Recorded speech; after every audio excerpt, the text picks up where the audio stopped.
Well, hey there, thanks for stopping by, and if you're new to my channel, welcome. Now for some time now I've been pretty passionate about drawing the old abandoned buildings that we see dotted all around the countryside, not just here in Australia but also in New Zealand. So much so that in 2018 my partner and I, Anna, decided to apply for funding to write a book based on my art about the old abandoned buildings that we see all around the place. Well, we got the funding. The Lockyer Valley Regional Council, in partnership with the Queensland State Government's Regional Arts Development Fund, which was set up to support local artists and culture in regional Queensland. And driving past them, I often wondered who lived there. Were they farmers? How many people? All these little things used to just, because they intrigued me. Some of them were so wonderfully built, and they were once the pride and joy of someone. And let's face it, however one looks at it, they're all a part of our history. And once they're gone, that's it, they're gone forever. I wanted to do a vlog, and the purpose of the vlog would be to revisit these old dwellings, not to redraw them, but to find something, like an old chimney, a door or a window, something that simply stands out to me. Even an old post with rusty old wire wrapped around it. I won't know until I get there. I've seen a couple of the places, on my travels. Now I called the book Beyond the Fence, in and around the Lockheed Valley, because there was a couple that were just outside the Lockheed Valley. So my intention is to go out, get some photos, and then come back here to my studio and sit down and draw it, whatever it is we find. If I can't find anything of any interest, or if the building's been destroyed, pulled down, or whatever, because I know in two cases that has been the case, then I'll look for something else to draw in that area. It could be an old shed, could be a piece of old machinery, an old tractor, or something like that anyway. And I'd really love it if you join me on my artistic journey around the Lockyer Valley here in southeast Queensland. So in this video, I thought, why don't we start at the beginning and we'll go through the book. I'll show you the different drawings I've done for the book and discuss a little bit about it. It'll be the start of our journey, the start of my new vlog, Beyond the Fence, in and around the Lockyer Valley. Okay, well, we're just going to go through this quickly. There's 16 drawings that I did for the book in here. Now the first one here, this was just actually outside of the Lockyer Valley in a little town called Rosewood. And when I first got told about it, I was quite amazed, because you don't see little cottages like this, inside town limits. Yeah, sure, you'll see them out in the countryside and that. There's a bit of an interesting story about it too, that it was actually originally a part of a bigger building, a bigger dwelling. And this here, well, what intrigued me was the fact that it had these two doors and there was no windows, nothing visible anyway. And I thought, well, that door was bigger than that one. And it just, not knowing anything about it, and the more I found out about it, as it turned out, it was divided in half, because this side of it was used for cooking and that side of it was used for sleeping. And in the end, the lady that owned it, well, she was in a retirement home, so she couldn't do anything about it. She couldn't, try and get it moved or fixed up or restored or anything like that. So the council actually demolished it. It's a shame, but there's just so many of them around. And we do have pioneer villages and that have little settlement, little blacksmiths and shops and how it was back in the day, but most of them haven't got much room left anyway. So unfortunately, buildings like this, unless someone comes along and it's got the money or wants it restored, then that's just a fact, they're going to get bulldozed. Now this one here, when I talk about different towns like Grantchester and Rosewood, these are just little settlements, or little, we don't really call them villages, but just little towns. There might be 200 or 300 people living in them and that. Well, anyway, this house here was between Laidley, where I live, and Grantchester. And really, when I first saw it, I thought, wow, look at this. And of course, when I first came to Australia and I saw these buildings, not just these, even the ones that are still, people living in them, and I thought they have never finished them. You can see the studs and the dwellings, but that's how they built them. So they're just made out of one lot of timber, just one wall, one thick wall of hard wood. Now this one here was actually pulled down to be relocated, so it's been moved, I believe, to a little place called Mount Alfred. All that's left there is what appears to be a little kitchen. So we're going to go and have a look at that one and see if there's something there we can draw. Now this is the truck and tree, which is across the road from that house. It's the same property. They're both owned by the same farmer. Oh, look, I mean, it just amazed me. Look, it's a Lantana Bush. That lantana has just gone everywhere. It's out of control. And what the truck was used for was to cart water for the stock. And when it broke down in the middle of the paddock, obviously the farmer thought, oh well, that's enough, so he took the water tank off, and it's remained there ever since. Now that was 3 years ago, so this lantana has actually grown all over that truck. You can just see the front. And there's a little thing about the truck too. I mean, I had no idea what sort of truck it was, and then, I thought, well, it must be British or something, because it looks so old, before the days of the Japanese cars coming into the country. And when I zoomed in, the lettering on the front, there was no letters, they'd all fallen off, but it just looked like the shape of, I think it was Nissan. Anyway, I actually posted it on the Facebook page.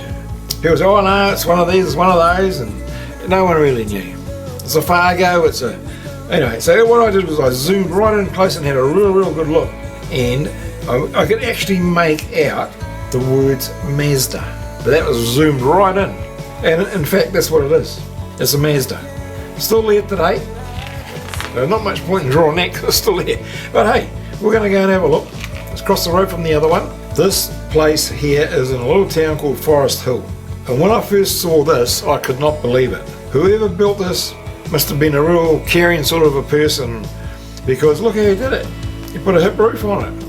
Why would you do that? It's just a one-room dwelling. And I've since learned, from talking to different people, that there were 7 children living in here at one time. It's right in the middle of a paddock. It's all around here is all market gardening. It's all produce. The whole area. It's like the garden of Queensland, this area. But look at it, it's still standing. Amazing. And this is just down the road. In fact, it was originally the same people owned it.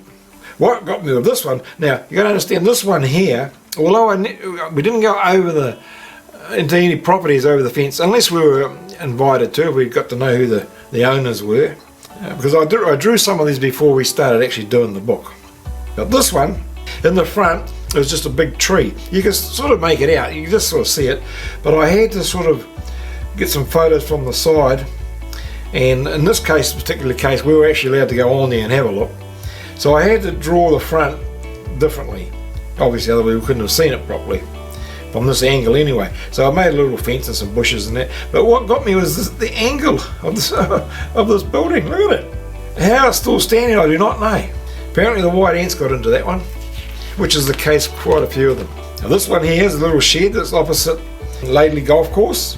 There's 2 little dwellings like this. This is obviously just a storage shed. Or it may have been an old dairy. Well, it is up off the ground, and now we've got the cows in. And it's on the same property as this one here. But this one here was a dairy. It was for milking cows. When I drew it, about 3 or 4 months later, I happened to be driving past there, and there was one of those big excavators getting ready to knock it down. And it got knocked down. Bit of a shame, but that's progress, I guess. And the other thing too was that what's there now is one of those big packing houses where they pack all the whatever they're doing, broccoli or cabbages. Yeah, so that had to go, I suppose, in the name of progress. Woodlands Road. I drove past this house so many times. Now this is the inside of it. This is another one where we were allowed to go onto the property, well we had to draw it. And the road comes sort of on this side. And this was always bushes, all these bushes were so thick that you couldn't see what was there. I knew there was something, but I couldn't see what it was. And one day when I drove past, I can't remember if it was because it was a winter or something, but I could actually see. I could see the building. And dotted around here, there's all these other sheds, and I had to draw that. So, we found out who the owner was. We got permission to go on there. You look at that and you think, you can still live in it. Just put some more stairs up there. Now, at the back, this was the kitchen. And the kitchen and the house were 2 separate dwellings, and they had a walkway going through the back there. I guess back in the days, you know, the risk of fire was pretty high, so they built separate kitchens. And I've come across that a couple of times. Amazing place. It's structurally sound. The actual owner, she lives up the back here in a new dwelling now. Now, driving out along Mulgowrie Road, past the Mulgowrie pub, and you get to the end of the road, and it's I don't know, about 30 or 40 k's from where I live, and it's a place called Townsend. And when you get to the end of the road, that's it, that's the end, because it's all mountains, and not so much mountains, not big mountains, but a big range of hills, I suppose.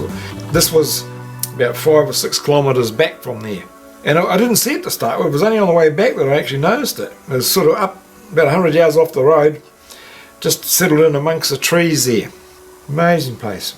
And you look at that and you think, wow, someone actually lived there. The only thing that lives there now is chooks, apparently. The roof looks a bit strange. Someone pointed that out to me and said, well, that's how it is.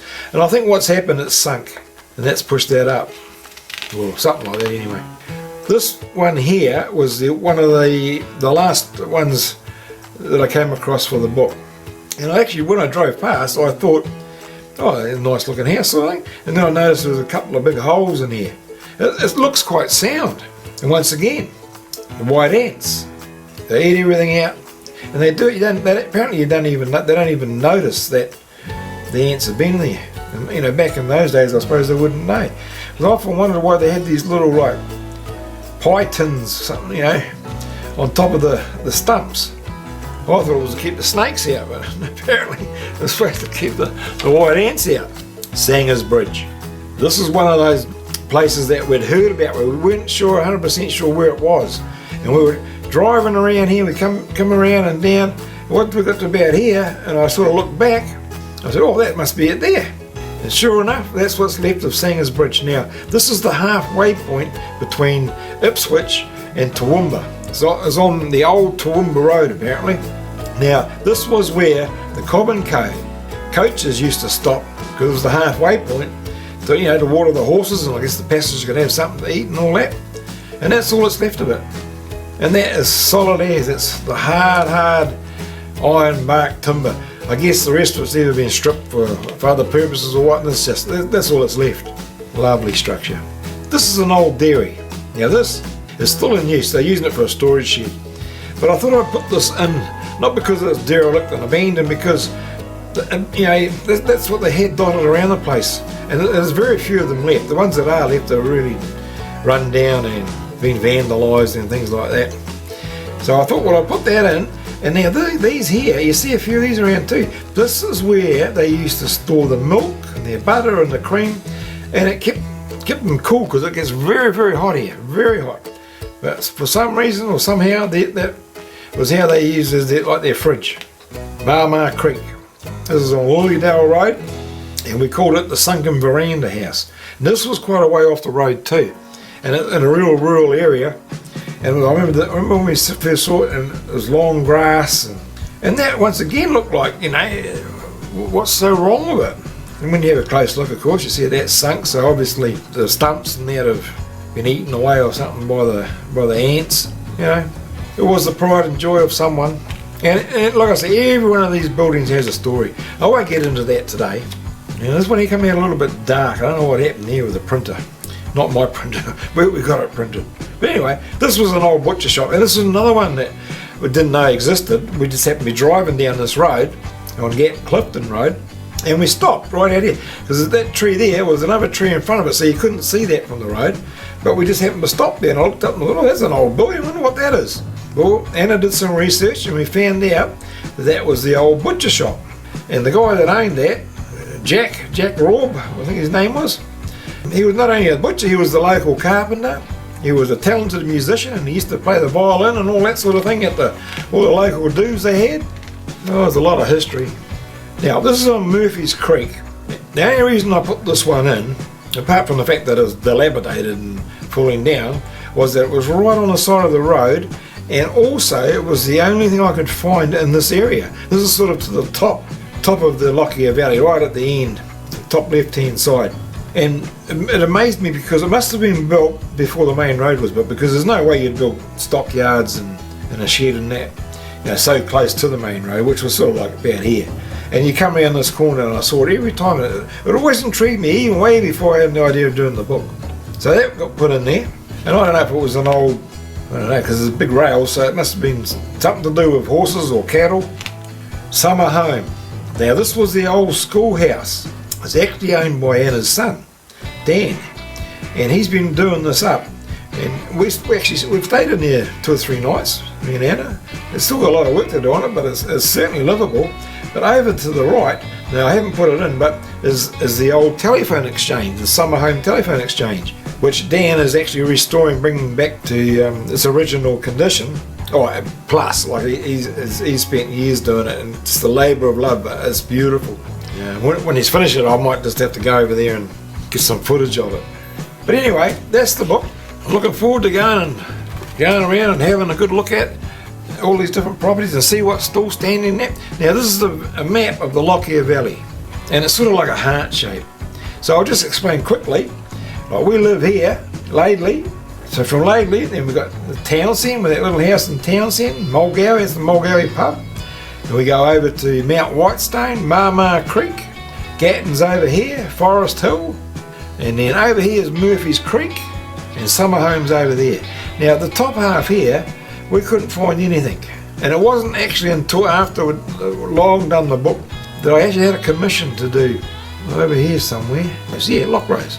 And when I did the commission, the people there, they told me, oh, there's a house just around the corner.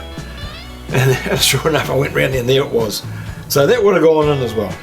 Well, anyway, that's our book, The On the Fence, in and around the Lockyer Valley. Well, I'm sorry for it being a little bit out of focus there. I didn't realise it was out of focus until I went through and edited it, and I was running out of time. So, you know, you get the idea of it. So now all I've got to do is go out there and revisit these places and sit down and take some photos. And like I said, even if I can't find anything, or if the building's been demolished, I'll find something around the area. It's mainly about revisiting it anyway. We're just going to have to play it by ear. We're going to go out and have a look and see what's there. And if you like what you see, give me a thumbs up, leave a comment. Any questions at all, just leave them in the comments down below. And hey, feel free to subscribe. Ring that bell, and that way you'll get notified every time a new video comes out. And if you're inclined to do so, you could always buy me a coffee or even a cold beer. Thirsty work that's being an artist and making videos, and I'll leave a link for that too. Anyway, thanks for watching, and we'll see you in the next one.